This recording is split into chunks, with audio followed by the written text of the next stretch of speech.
Well, Scott Woroniuk has spent much of his life crisscrossing the roads of Saskatchewan. A few years ago, the Saskatoon-based videographer and owner of Crosscut Films decided to document some of the province's forgotten history, and that turned into a YouTube series of vignettes called Abandoned Saskatchewan, and the series is now up for the Governor-General's History Award for Popular Media, the Pierre Berton Award.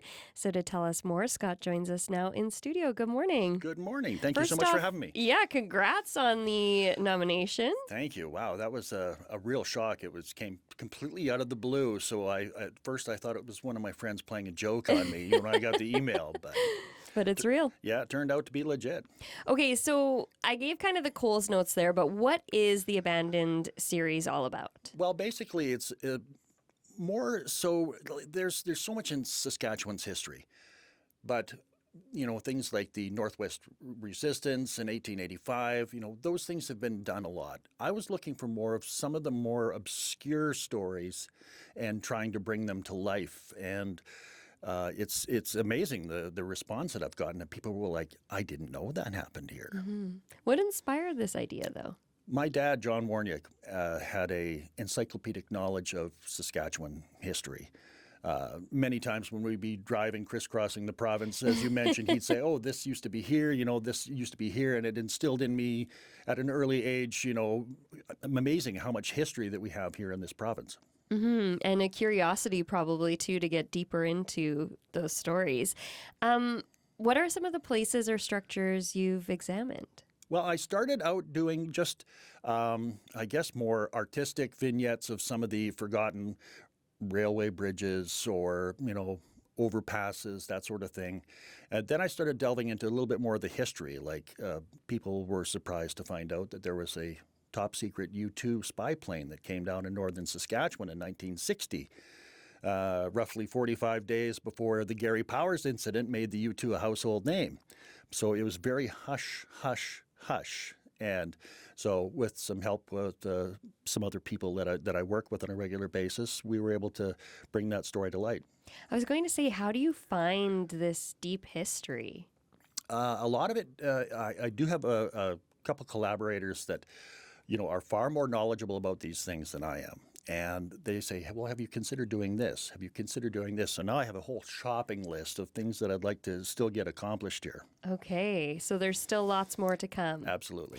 You use a lot of drone footage as well. How does using the drone, enhance your storytelling process? Well, it enables to get an overview of it. And anybody who's seen any of my Abandoned Saskatchewan videos, I love to go out at dawn, because it's clear air, no wind, and it's beautiful, and there's not too much activity happening on the ground, and it's just it looks good. I think that's part of it. Mm-hmm. Probably has that eerie sense to it as well with the quiet stillness of the morning. Oh, I love that. Okay, why do you think it's important to chronicle these abandoned places? Often you're driving on the highway, you might see an abandoned building and wonder, I wonder what that was. But some of these aren't accessible just by seeing them with the naked eye from the highway, right? Right. Yeah, there's a few. I did a video about the British Commonwealth Air Training Plan, the Second World War air training plan that Britain, Australia, New Zealand, Canada all trained pilots for the Second World War. And there were, off the top of my head, I think 20 bases or relief airfields across the province. And after I put that out, I had people, message me and go, I grew up in that area and I had no idea that there was a relief airfield over here, So just to kind of help spread the word about, those little tidbits of Saskatchewan's history. Mm-hmm. What makes something, besides being abandoned, what makes something a good story for this series? I think a lot of it has to do with the human aspect. There was at one point a push to build a road from Nipawin to Flin Flon before the Hanson Lake Road was built. And the people in the area wanted it, and there was big pushes from both chambers of commerce, and the route was even surveyed, and there was political ramifications and other things, economic things that came into play. But it's still, for these people who, put a lot of blood, sweat, and tears into trying to make this happen, and then it didn't happen. It's just part of those stories I think I like to tell, that aren't strictly just a material thing, but they do have kind of a human aspect to them as well. Mm-hmm.